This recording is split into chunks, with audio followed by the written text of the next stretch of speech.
यदि आपके मन में काम आता है और आपने किसी से भी ऐसा संबंध रखा है, किसी क्रिया से, किसी व्यक्ति से, तो ये मन आपको वहीं जाके खड़ा कर देगा।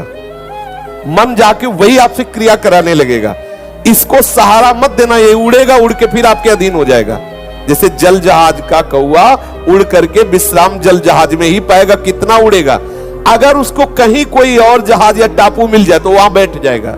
ऐसे ही आपका मन उड़ेगा, विषयों में जाएगा, पर आप कहीं कोई ऐसा स्थान ना हो, कोई व्यक्ति ऐसा ना हो, कोई क्रिया ना ऐसा हो जिससे मन को आश्रय दिया हो, फिर वो कर बैठेगा, वो वहां पहुंच जाएगा, वो वहां खड़ा कर देगा आपको। आश्रय न देना तो ये उड़ करके फिर आ जाएगा। बहुत सूक्ष्म बात है।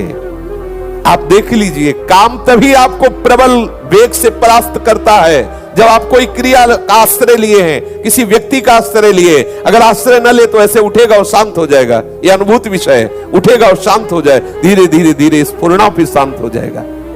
हम क्या करते हैं, कोई न कोई क्रिया, कोई न कोई दृश्य, कोई न कोई व्यक्ति, कोई न कोई शरीर आश्रय ऐसा लिए हुए हैं जिससे मन हमको विवश कर देता है, और वैसी चेष्टा उस व्यक्ति के पास पहुंचा देना, वैसा दर्शन, वैसी बात बन, मन फिर हमारे अधीन नहीं, फिर हमें मन के अधीन होना पड़ता है।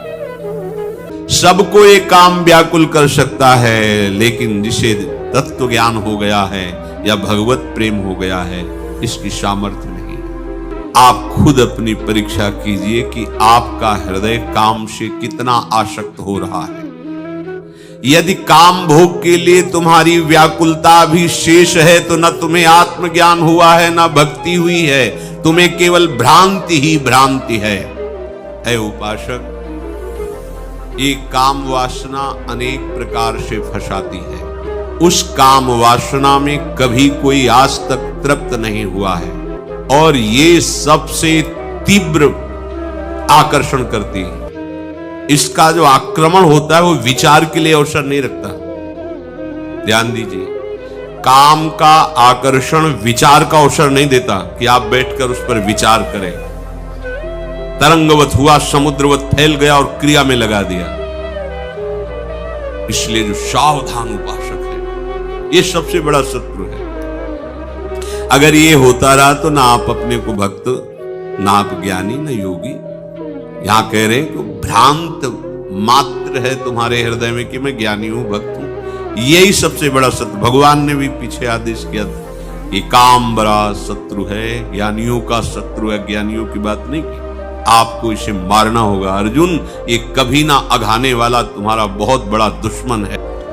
घबराने की जरूरत नहीं। इसीलिए हम बार बार अपने हृदय की बात कहते हैं, घबराने की जरूरत नहीं। ये कुछ नहीं हमारे प्रभु के सामने, कोई प्रभाव इनका नहीं। जैसे भेड़िए का प्रभाव बच्चों पे पड़ता है, बड़ों से नहीं। वो बड़ों को तो देख के पूंछ दबा के भाग जाएगा। ऐसे अविवेक पे इसका प्रभाव होता है। विवेक जागृत हो जाए, इसका कोई प्रभाव नहीं पड़ेगा। वो विवेक सत्संग के द्वारा प्राप्त होता है। बिनु सत्संग विवेक न हो। जब ये पता चलता है कि मन में विकार जागृत हुआ और मैं मन में तन्मय होकर ये स्वीकार करता हूं कि मेरे में काम आ गया, मेरे में क्रोध, तब हम परास्त हो जाते हैं। और जब मन में देखते हैं तब हम बच निकलते हैं और उसको परास्त कर देते हैं। पर ये बुद्धि की कला से नहीं आएगा, ये विवेक की कला। और ये विवेक भगवत प्रदत्त श्री हरिवंश विवेक परम, साक्षात भगवत स्वरूप वो विवेक होता है। नाम जापक, सत्संग करने वाला, भगवद आश्रित। और जब रोने का मतलब होता है अहंकार रही, तब मेरे में सामर्थ्य नहीं, मैं कैसे क्या करूं, तो वो सामर्थ्य विवेक की दे देते हैं। और उपासक ऐसे बच निकलता है जैसे जल में कमल का फूल रहता है। संसार में रहते हुए, विषय सामग्रियों के बीच में रहते हुए निर्लेप, निर्विकार, अपेक्षा रहित जीवन, वो अंतर का विषय होता है। विकार के जो संस्कार हैं, जब तक भगवत भाव में हृदय द्रवित नहीं होगा तब तक ये नष्ट नहीं होते। बस असरण शरण प्रभु की शरण में जाकर उनको जब हम पुकारते हैं, कामादि दोषों पर विजय प्राप्त करने के लिए भगवान की प्रार्थना, भगवान की शरण और भगवान की आज्ञा पालन, बहुत जल्दी लाभ मिलता है, बहुत जल्दी। मन की दो चाल है। सबसे पहली चाल वो आश्रय पकड़ता है। भूख लगी तो किस घर में जाएंगे तो हमें वहां हमारे मनोनुकूल भोजन मिल जाए, पहला आश्रय पकड़ता है, क्रिया वस्तु, फिर उसका चिंतन करता है। दोनों बातें तुम्हें काटनी है, तभी आप इस पर विजय प्राप्त करोगे। जहां समझ में आया कि अच्छा काम वेदना जागृत हुई, तत्काल वो आश्रय आएगा आपके सामने, देख लेना। सूक्ष्मता की बात है, सबसे पहले विकार आते ही आपके सामने आश्रय आएगा। उस व्यक्ति से मिला जाए या वो क्रिया की जाए, वो आपको सामने रखेगा आश्रय। मिटाओ तत्काल उस आश्रय को। नहीं नहीं, श्री हरि चरणों में, प्रिया चरणों में तत्काल आश्रय अपने जो गुरु कृपा से ले रखा है उसमें आ जाओ तत्काल। उस विषय के आश्रय में मत टिकना। और चिंतन, तत्काल चिंतन बदलो, नाम कीर्तन करो। नाम जो एक दो हैं, एक आश्रय और एक चिंतन, दोनों को नष्ट कर दो। अगर मन तुम्हारे अधीन ना हो जाए तो बताना। उपासक को जानबूझकर कोई ऐसे दृश्य तो देखने ही नहीं चाहिए। आजकल सबके पास मोबाइल है, आप जो सर्च करेंगे देख सकते हैं, पर वो आपके ऊपर निर्भर करता है कि आप भक्त चरित्र देख रहे हैं, महापुरुषों के वचन सुन रहे हैं, या आपको मार्गगामी प्रवृत्तियों को बढ़ाने वाले चित्र देख रहे हैं या बातें सुन रहे हैं। सोचिए, आप एक वैश्या के साथ इस तरह का सहवास देखकर एक संयमी जो अपने पिता की आज्ञा में, अपने धर्म के पालन में संयम में युक्त है, वो भ्रष्ट हो गया। इतनी बुरी तरह भ्रष्ट हुआ कि अगर संत कृपा न करते तो घोर नरकों की प्राप्ति होती। लेकिन गलत आश्रय, गलत संग, गलत दृश्य, गलत वार्ता उनको वहीं पहुंचा दिया जहां नारकी पुरुषों की गति होती है। बड़े बड़ों को ये माया भ्रम में डाल देती है कि भोगों में सुख है।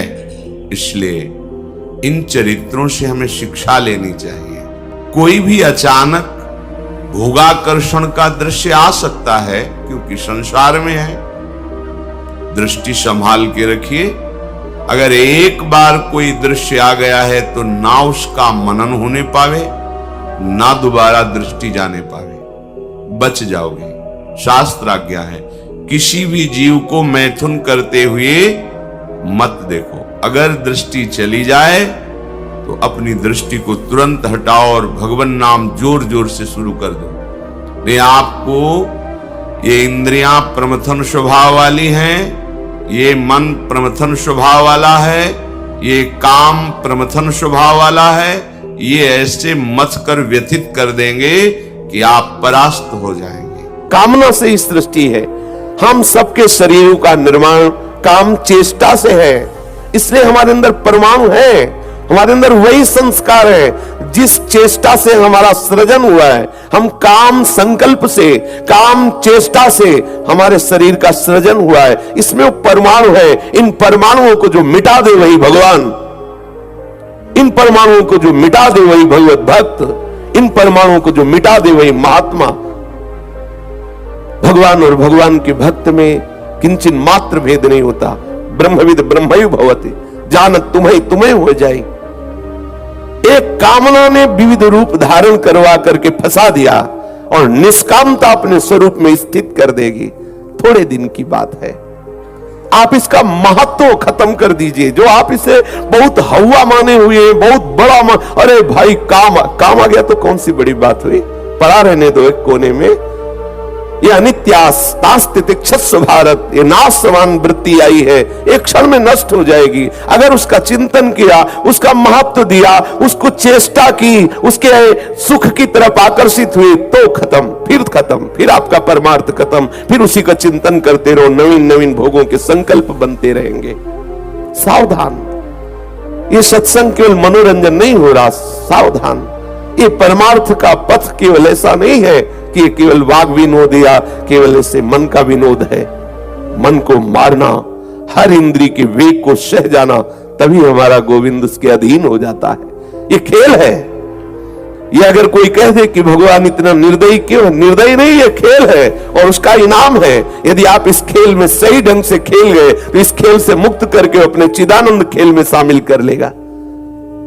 आप बहादुर हैं, घबराइए नहीं, आप प्रभु के बच्चे हैं, आप प्रभु के जन हैं। प्रभु ने आपको चुना है, पूरी सृष्टि में आपको चुना है। आप सोचिए कितने लोग हैं जो इस परमार्थ में चलते हैं। चलने वालों में कितने हैं जिनका लक्ष्य होता है भगवत प्राप्ति। उन लक्ष्य वालों में कौन दृढ़ता पूर्वक उस लक्ष्य को बेधता है, कौन उस लक्ष्य को प्राप्त करता है? कोई बिरला को एक पाव भगति चिमि मोरी, जो कहे हरिवंश रस बिरलो समझनहार, एक दोई जो पाइए खोजी सब संसार।